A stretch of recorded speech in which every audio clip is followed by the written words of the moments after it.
Forever True, the maroon colours of Lady Bamford. Benoit de la Sayette in those silks for John and Thady Gosden.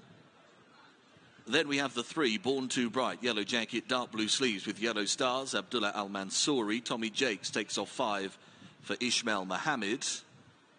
And the 1 is Anastasi, emerald green with the black collar and cuffs. Neil Callan in those colours for trainer Richard Hannon. The Turners British EBF Fillies Novice Stakes gets our card up and running. We're back on the Roddy Mile on Cesarewitch trial day. First of 9 races to look forwards to today. The 9th and final race, of course, including our trainers' charity race as well. Check on the betting here for the opener. Strong favourite, Romantic Symphony. Well supported, even money, the current price. Second in Forever True at 100 to 30. Trist is available at 6 to 1 with Loving Queen at 15 to 2.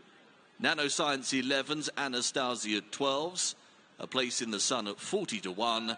And Born Too Bright is the longest priced here at 125s. We do hope you have a very enjoyable afternoon with us here. Back on the Roddy Mile. Action underway in 5 minutes at 1 o'clock.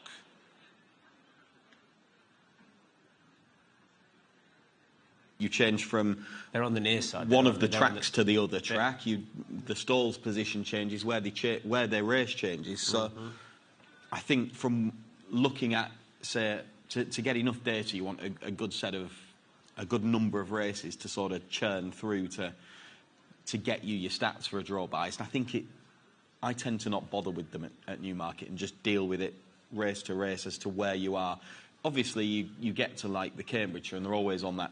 Yeah, the same track, the same bit, and you can maybe bounce it a little bit more. And you've quite often by that point had a Middle Park or a Cheveley Park where they've been up the stand side rail, and you go, that's where you've got to be. But I think a little bit later on, I do think Daring Legend's got an each way chance. He's back on a straight track. He's on a good mark. He hasn't won yet this season, but he's run some good races in defeat, and he's well handicapped again. So I'm probably going to back him each way. This race, we don't have a huge amount to go on. What we do know is that there's some well-bred horses from top yards, and they've either had little or no racing to this point. Romantic Symphony, she's clearly the one that stands out. Charlie Appleby, we know, very good record with his 2-year-olds, including first time out, and they like these back-end winners at Newmarket time and again, don't you? And Room has produced loads of winners. Yeah, I loved Yabir. He was a fantastic. He won the Haynes, Hanson and Clark a few years ago this time of year, and then went on to much bigger and better things. Go on. Yeah, but she's produced she's been a fantastic mare for them, hasn't she?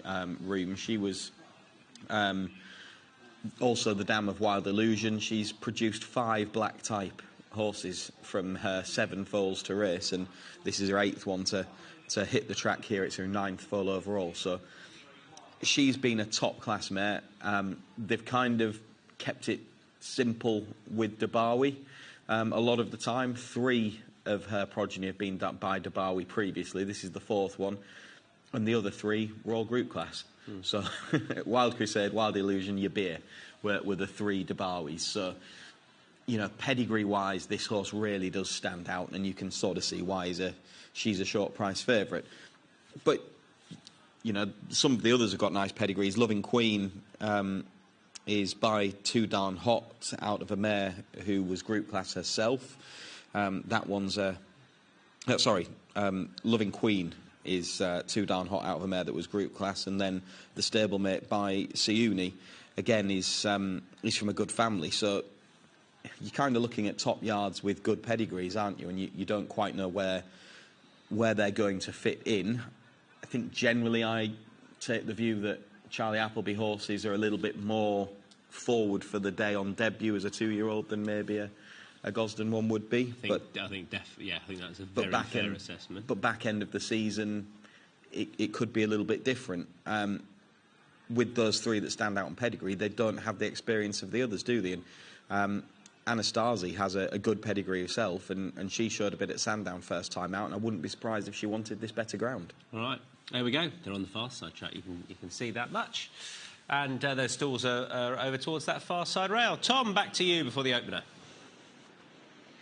Thanks, Tom. Yeah, some glittering pedigrees on show here, as we mentioned in the parading, as Chris just alluded to there, with Romantic Symphony certainly taking the biscuit with her paper claims, at least, she's certainly a beautifully bred daughter of Dubarwi, and if ready and raring to go, hopefully she could put together a pretty decent performance on her first start. Of those who have had starts so far, Trist was certainly the one that I liked the most. She completely lost all chance on her debut at Goodwood last time, when starting very slowly indeed. The ground was heavy that day. She wouldn't have enjoyed it much, but she did make a little bit of late ground on the principles in that race, and it did smack as though she's going to know and improve on that today. So fingers crossed these more suitable underfoot conditions can see Trist take a large step forward in this, but she will need to trouble what looks some decent fillies here making their first starts. As we mentioned, Romantic Symphony, but also Forever True and Loving Queen as well.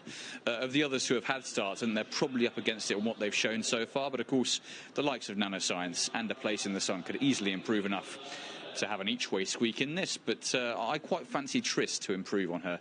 Encouraging enough, and given her paper claims beforehand, given how flashy her pedigree is, you'd expect Charlie Appleby's filly to go on and contend at a pretty high level, really. Billy Loughnane doing the steering this afternoon, and a very nice first start for her.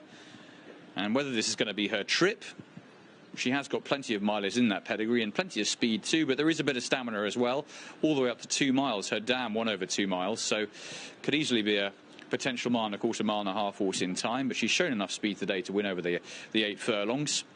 But I'd be surprised if she doesn't take a step up and trip. Maybe in the near future, or at least next season for sure. Trist, there'll be races to be won with her, won't there? She's kept on well. I think a step up and trip will suit her in time.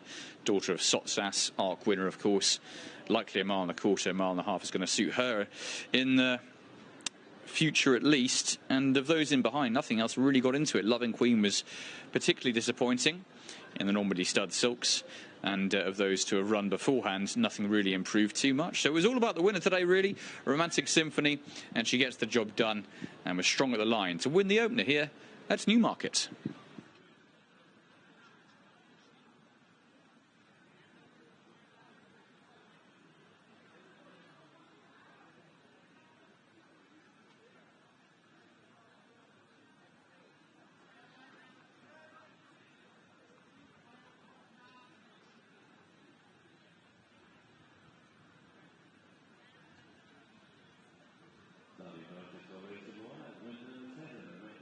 The 10 to 11 favourite. Second number 8, Trist at 6 to 1. Third number 4, Forever True at 100 to 30. All 8 ran.